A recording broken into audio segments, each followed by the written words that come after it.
तो कैसे हैं आप लोग? ठीक हैं। वेलकम है आपका ट्रैजेक्टरी ऑफ फिज़िक्स पे। मेरा नाम है ज़िशान अली और ये है लेक्चर नंबर 11 सेकेंड चैप्टर का नाम है पोटेंशियल एंड कैपेसिटेंस। तो हम लोग कैपेसिटेंस की बात कर रहे थे, सीरीज़ पैरेलल कॉम्बिनेशन का सारा क्वेश्चन हो चुका था। आज जो हम लोगों को टॉपिक पढ़ना है वो टॉपिक का नाम है energy stored in a capacitor. एक कैपेसिटर में एनर्जी कितनी स्टोर्ड होती है। ठीक है, अब देखिए, जब स्टार्ट किया था चैप्टर कैपेसिटर, जब स्टार्ट किया था हम बोला था कि कैपेसिटर एक ऐसा डिवाइस है जो कि एनर्जी को लेता है। कौन सी energy? Electrical energy. Electrical energy को अपने अंदर लेता है और फिर सप्लाई करता है स्टार्ट करने के लिए किसी भी मोटर को। ठीक है, पंखे का मोटर, कूलर का मोटर, पानी वाला पंप, कुछ भी। तो डैट वाज अ कैपेसिटर। तो अगर कैपेसिटर एनर्जी को स्टोर करता है तो उस एनर्जी को कैसे निकालेंगे, क्या वैल्यू होगी, किस फॉर्मूले से निकालेंगे, उसकी बात आज करनी है हम लोगों को। ठीक है, अब देखिए, सपोज करते हैं, मान के चलते कि हमारा एक कैपेसिटर यहाँ पे कुछ इस तरीके से है। जाहिर सी बात है इस कैपेसिटर को यहाँ एक बैटरी से लगाएंगे। ठीक है, ये बैटरी का पोटेंशियल कुछ भी हो सकता है, कोई दिक्कत नहीं है उससे। यहाँ से अगर चार्ज आया तो मान लीजिए यहाँ पॉजिटिव चार्ज और यहाँ नेगेटिव चार्ज डेवलप होने लगा और ये कैपेसिटर धीरे धीरे चार्ज होता चला जा रहा है। ठीक है, कोई दिक्कत नहीं। अब होगा क्या कि जैसे जैसे ये धीरे धीरे चार्ज होगा, हम मान लेते हैं ज़ीरो से चार्ज को कहाँ तक लेके जाना है, क्यू तक। ज़ीरो से टोटल चार्ज कितना करना है, Q charge, capital Q charge करना है। तो स्टार्ट कीजिएगा ऐसे, consider a capacitor having to plates, when it starts charging, then negative charge accumulates at one plate and positive charge accumulates at another plate. इतना लिख लीजिएगा। इतना लिखने के बाद सपोज करते हैं कि जैसे जैसे चार्ज होने के प्रोसेस में एक समय ऐसा आया कि इस प्लेट पर नेगेटिव क्यू चार्ज जनरेट हो चुका है और इस प्लेट पर पॉजिटिव क्यू चार्ज जनरेट हो चुका है।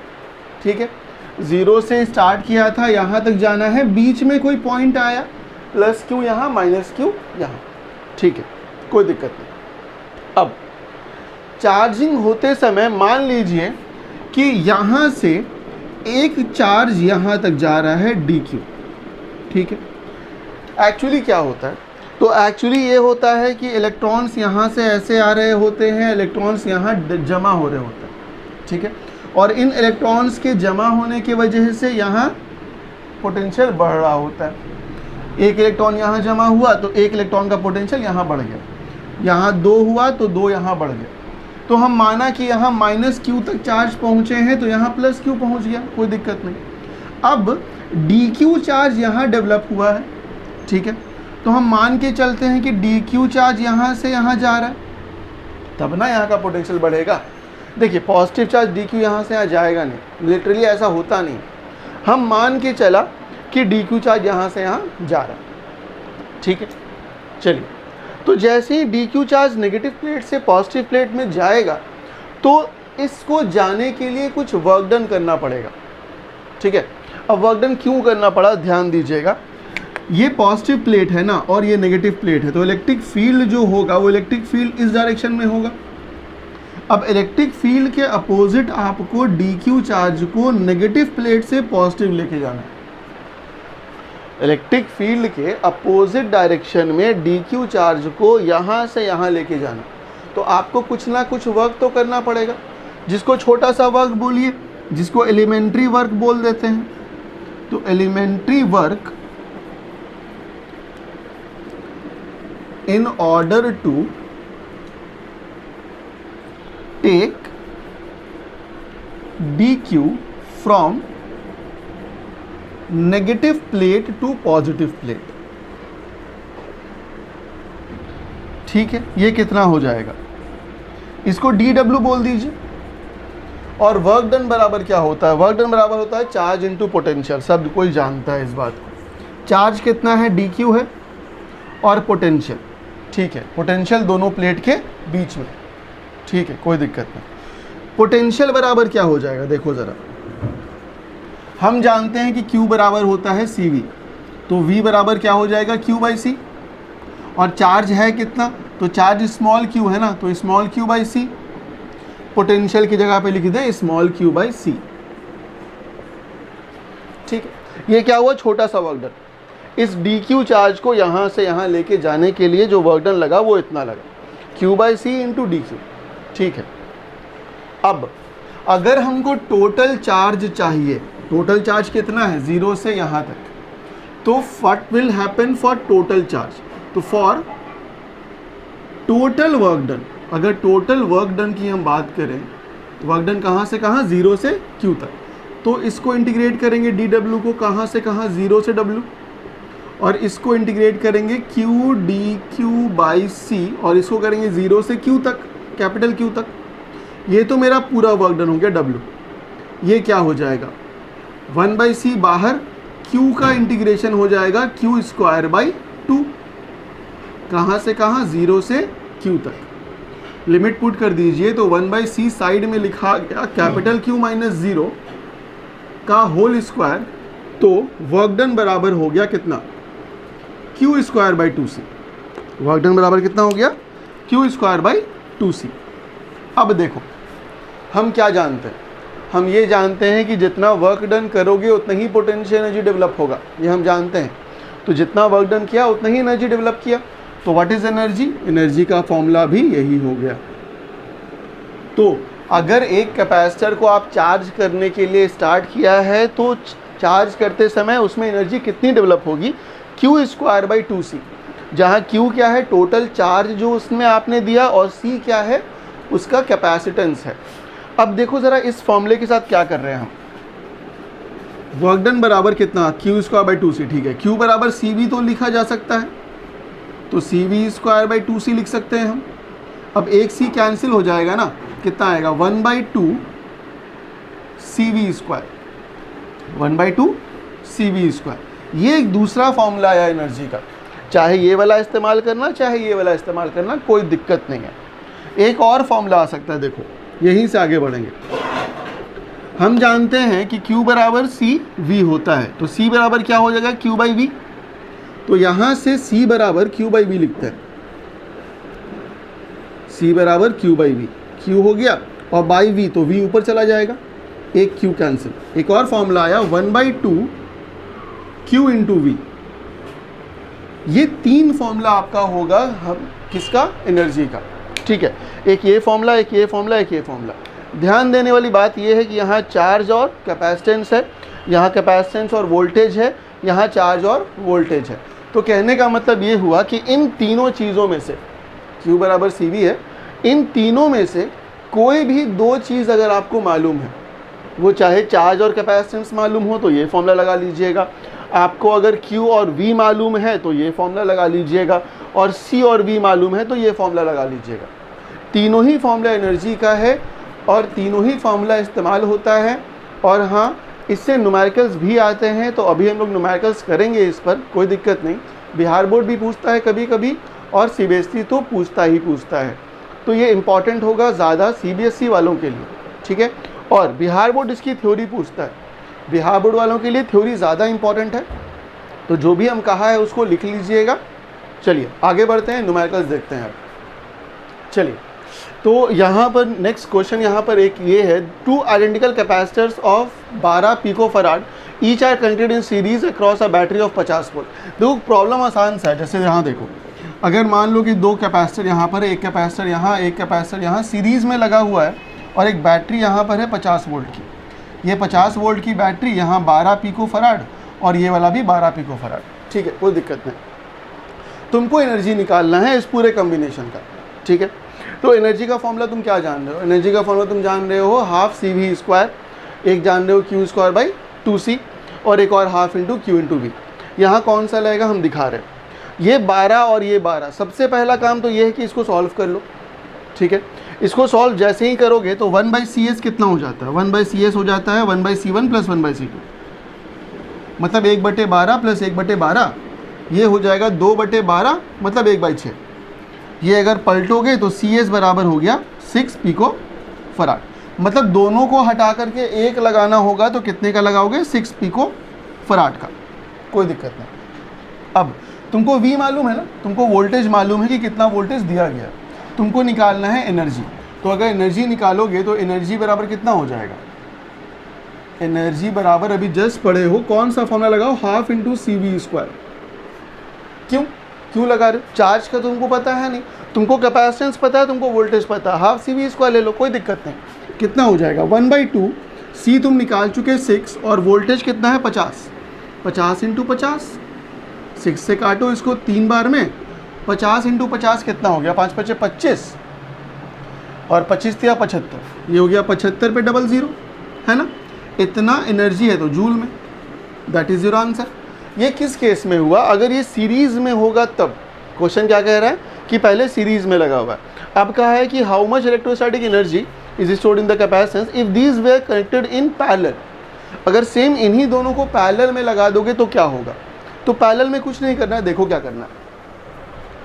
अगर मान लो कि ये दोनों सीरीज में ना होता और पैरेलल में होता, तो पैरेलल में कुछ ऐसे ही होता, एक कैपेसिटर यहाँ होता, एक कैपेसिटर यहाँ होता और दोनों 12 पिको फराड का होता।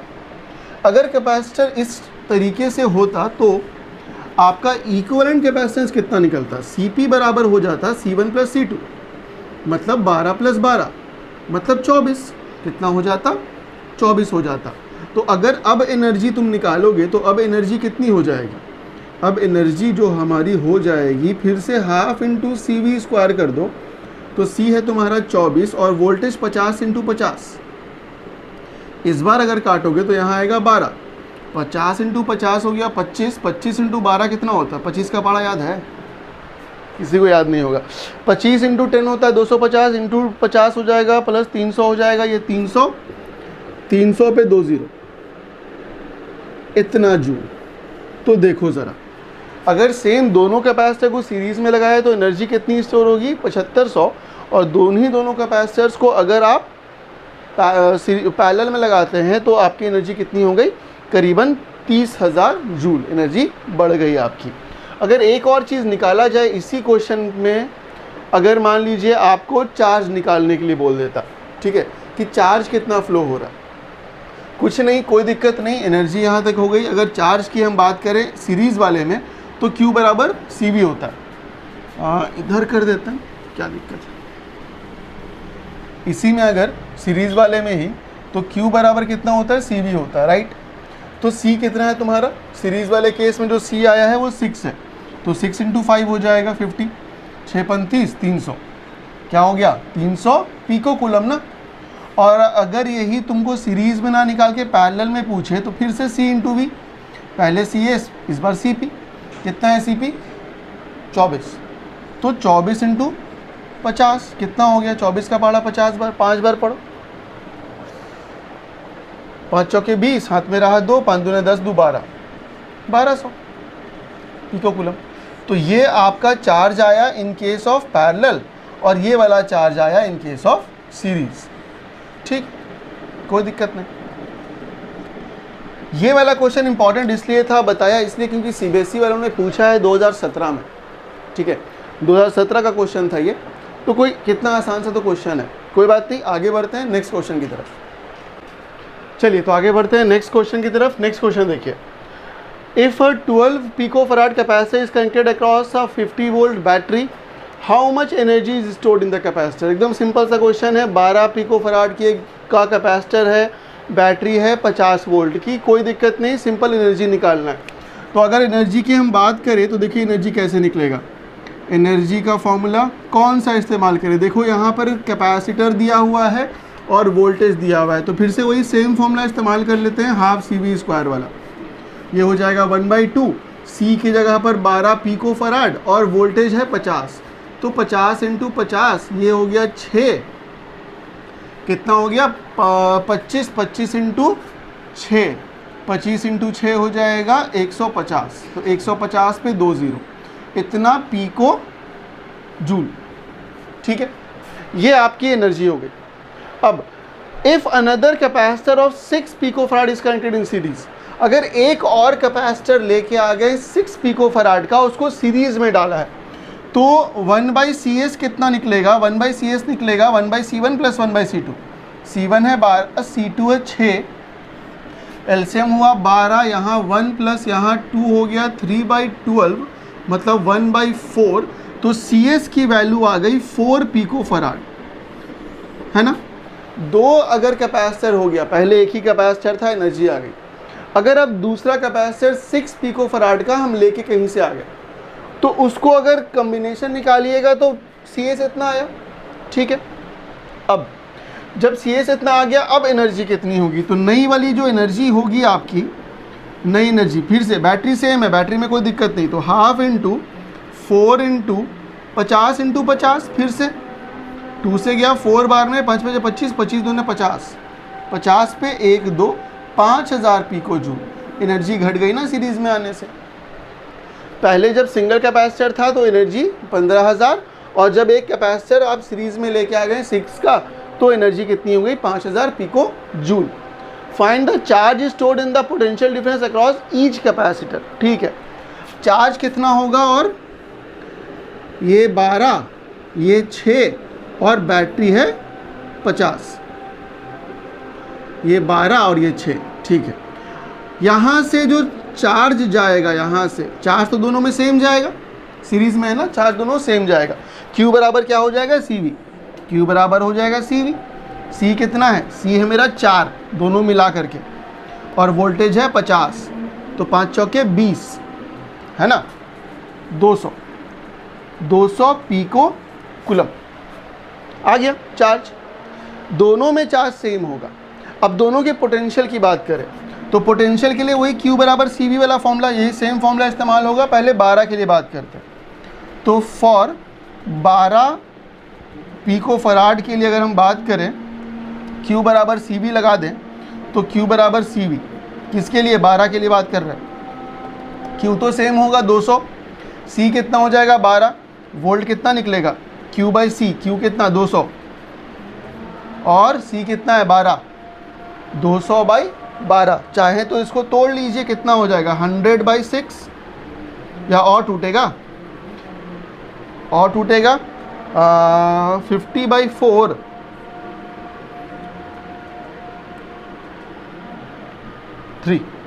50/3 इतना वोल्ट आया। किसका आया, तो पहले वाले कैपेसिटर का। अगर फॉर 6 पिको फराड वाले की बात करें, तो फिर से Q बराबर CV लगा दीजिए, ठीक है। Q कितना है 200 दोनों में, C कितना हो जाएगा 6 हो जाएगा, V कितना आएगा, V बराबर हो जाएगा Q/C, Q कितना है 200 और C कितना है 6, इसको तोड़िए तो 100/3 वोल्ट, 100/3 वोल्ट, और इसका आया 50/3 वोल्ट। तो यहाँ से देखिए, ये क्वेश्चन भी आपका CBSE नहीं पूछा है, 2017 में ही पूछा है। हाँ, अलग अलग पूछा है, एक बार दिल्ली में, एक बार मेन एग्जाम में, कोई दिक्कत नहीं।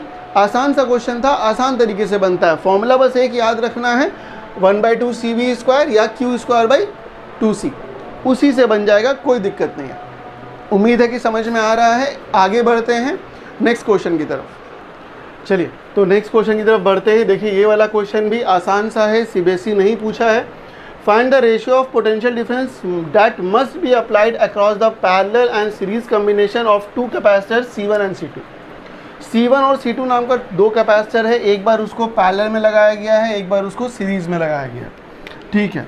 तो एक डायग्राम बना लेते हैं। ये पहला पैरेलल वाला, ये मान लीजिए C1 है, ये मान लीजिए C2 है, और ये एक बैटरी लगी हुई है, ठीक है। बैटरी का वोल्टेज हमको नहीं मालूम, ये C1 है, ये C2 है, ठीक है। वोल्टेज हमको नहीं पता, वोल्टेज हम मानते हैं VP, कि पैरेलल वाला है। सेम दोनों कैपेसिटर्स को एक बार फिर से लगाया गया है, इस बार लगाया गया है सीरीज में, C1 और C2। ये रही बैटरी, ये C1, ये C2, और ये जो बैटरी है इसका नाम दे देते हैं VS, क्योंकि सीरीज वाली बैटरी है, ठीक है। और क्वेश्चन में दिया हुआ क्या है, ध्यान से देखिएगा। Combination of 2 capacitor C1 and C2 with their capacitance in the ratio 1:2। इसका मतलब ये है कि C1/C2 की वैल्यू दी हुई है 1/2, ये दिया हुआ है क्वेश्चन में। और एक बात दिया हुआ है, so that the energy stored in the case is same. एक और चीज़ दिया हुआ है कि एनर्जी जो है पैरेलल वाले केस में और एनर्जी सीरीज़ वाले केस में दोनों बराबर, ये गिवन है क्वेश्चन में। C1/C2 का रेशियो है 1/2 और energy stored in parallel, energy stored in series दोनों बराबर। और निकालना क्या है, निकालना है ये Vp/Vs कितना होगा, ये निकालना है कि रेशियो ऑफ पोटेंशियल, देखो find the ratio of potential difference, तो तुमको ये निकालना है। अब देखो करना क्या, तो ये याद रखना C1/C2 दिया हुआ है 1/2, ठीक है। सबसे पहले इसको सॉल्व करो, तो सॉल्व करके जो Cp आएगा वो Cp कितना आएगा, C1 + C2 आएगा। और इसको सॉल्व करोगे तो 1/Cs बराबर हो जाएगा 1/C1 + 1/C2। तो इसको ऐसे लिख दें हम C1 C2 और C1 + C2। ये पलटोगे अगर तो Cs की वैल्यू हो जाएगी C1 C2/C1 + C2। ये Cs की वैल्यू आ गई और ये Cp की वैल्यू आ गई, करेक्ट, कोई दिक्कत नहीं। चलो अब बनाते हैं क्वेश्चन। हमको दिया हुआ है कि energy in parallel is equal to energy in series. तो एनर्जी पैरेलल में कितना होगा, हाफ CpVp², ये पैरेलल की एनर्जी हो गई। सीरीज की एनर्जी कितनी हो जाएगी, हाफ CsVs², करेक्ट, कोई दिक्कत नहीं। यहाँ से हाफ और हाफ को तो पहले कैंसिल ही कर दो, तो हाफ और हाफ को हम कैंसिल कर दिया, क्या बचा CpVp² CsVs²। Cp कितना है, या एक काम करते हैं इंटरचेंज ही कर देते हैं, यहाँ से Vp/Vs का होल स्क्वायर है ना, Vs को इधर लेके आ गए, होल स्क्वायर कर दिया, यहाँ Cs पहले से है, Cp नीचे आया, ये लिखा जा सकता है ना। Vp यहाँ है, Vs को यहाँ से लेके आए, पूरे पे स्क्वायर कर दिया, ठीक है। हमको इसी का वैल्यू चाहिए, तो Vp/Vs is equal to Cs की वैल्यू कितनी, इतनी C1 C2/C1 + C2 divided by Cp की वैल्यू इतनी C1 + C2। अगर इसको ऊपर करने जाएंगे तो ये डिनोमिनेटर में आएगा, होगा क्या C1 C2 divided by C1 + C2 का होल स्क्वायर हो जाएगा। कितना हो जाएगा, C1 + C2 का होल स्क्वायर। तो उसको अगर आगे हम सॉल्व करें तो देखो कैसे करेंगे।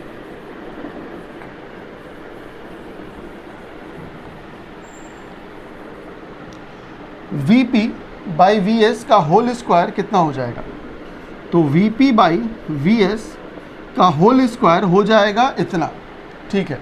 एक काम करो, यहाँ पर तुमको वैल्यू किसकी मालूम है, तुमको ये मालूम है कि C1/C2 की वैल्यू है 1/2। तो एक काम करो, तुम C2 से इसको भी डिवाइड कर दो, C2 से इसको भी डिवाइड कर दो। C1 C2 पहले से था, इसको C2 से डिवाइड किया, नीचे भी C1 + C2 था, इसको C2 से डिवाइड किया, इसको C2 से डिवाइड किया, कर सकते, कोई दिक्कत नहीं। सारे टर्म्स को C2 से डिवाइड कर दो, देखो क्या होगा, यहाँ से C2 कैंसिल, यहाँ से C2 कैंसिल, तुम्हारे पास क्या बचा, Vp/Vs का होल स्क्वायर, तुम्हारे पास यहाँ ऊपर में बचा C1 C2 स्क्वायर से डिवाइड करना पड़ेगा ना, तो एक ही C2 जाएगा, C2 यहाँ पे रह जाएगा, C1/C2 यहाँ बचा C1/C2 + 1 का होल स्क्वायर। किससे डिवाइड किया है, डिवाइड किया है C2 स्क्वायर से, ठीक है। तो यहाँ C2 स्क्वायर हो गया और यहाँ भी C2 स्क्वायर अंदर जाएगा, तो इतना हो जाएगा। अब देखो तो ज़रा, C1/C2 की वैल्यू तुमको मालूम है 1/2, पुट कर लो,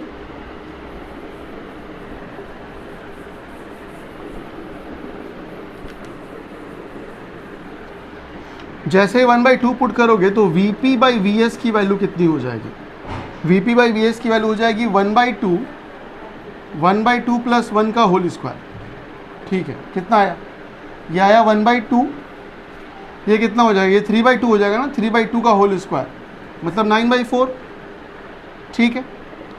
और ये स्क्वायर तो चला आ रहा था ना अभी तक।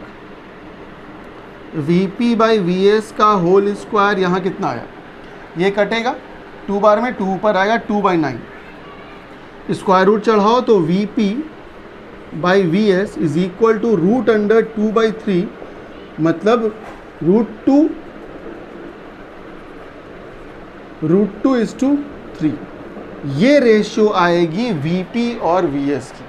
तुमको क्या निकालना था, Vp/Vs की वैल्यू निकालना था, आ गया √2:3। 3। ठीक है, अब ये क्वेश्चन कब पूछा गया है? तो 2016 में और 2010 में।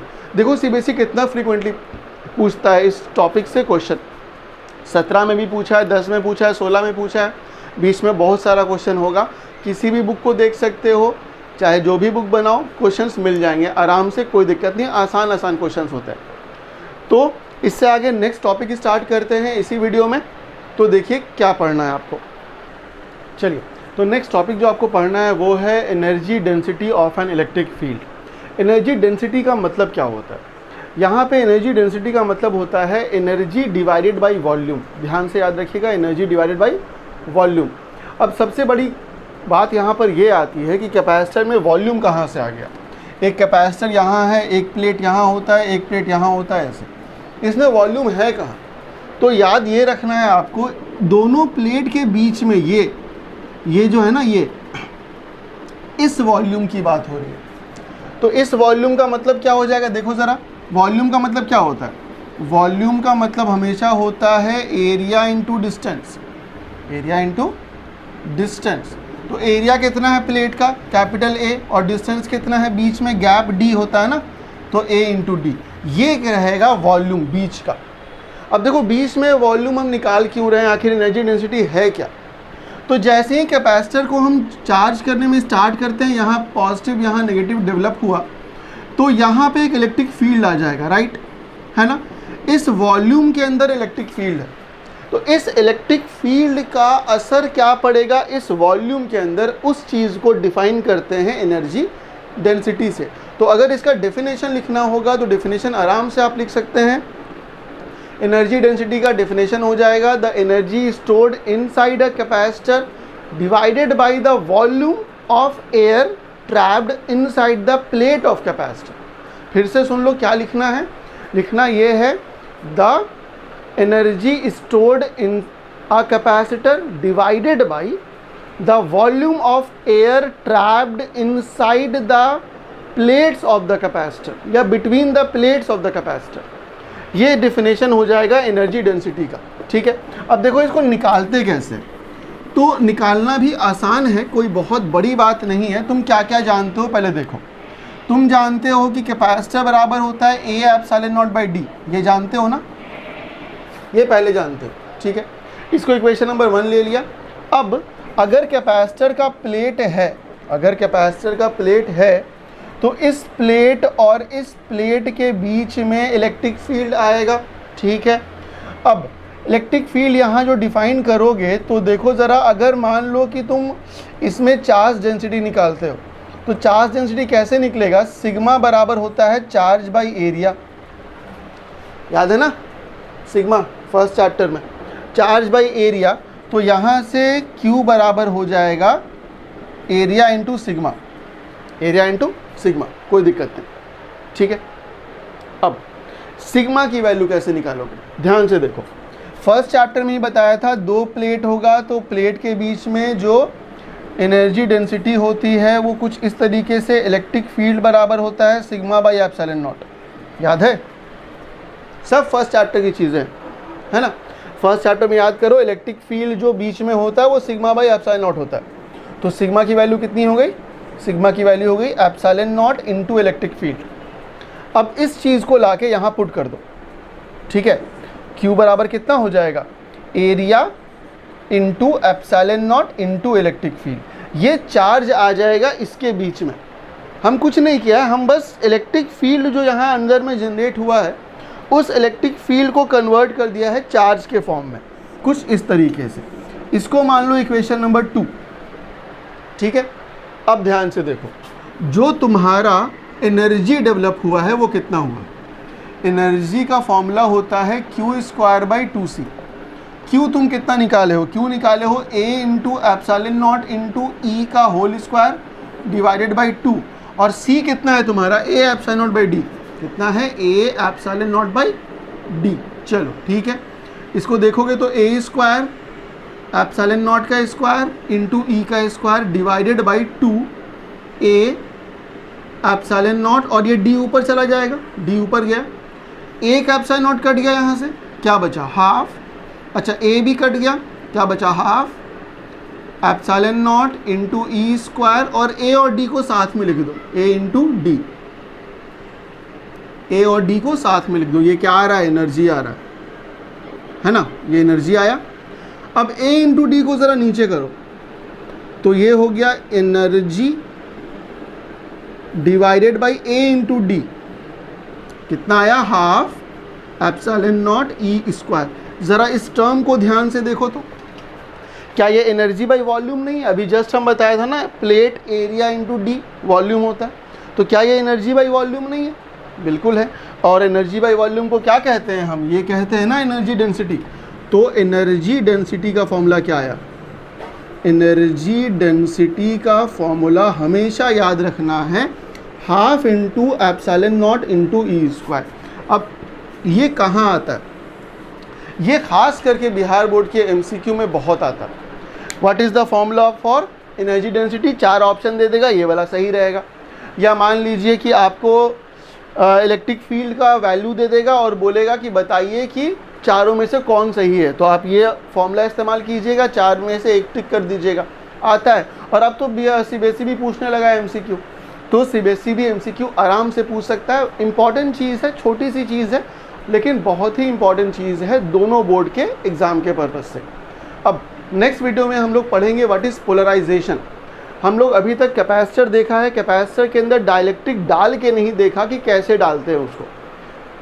डाइलेक्ट्रिक डालने के बाद कैपेसिटर कैसे रिएक्ट करता है, क्या क्या चीज़ें चेंज हो जाती है, क्या उसका कैपेसिटेंस चेंज होगा, क्या वोल्टेज चेंज हो जाएगा, क्या एनर्जी चेंज हो जाएगी, या इलेक्ट्रिक फील्ड जो अंदर में है वो चेंज हो जाएगा। इन सारी चीज़ों के बारे में अगले लेक्चर में पढ़ेंगे, जो होगा पोलराइजेशन ऑफ डाइलेक्ट्रिक।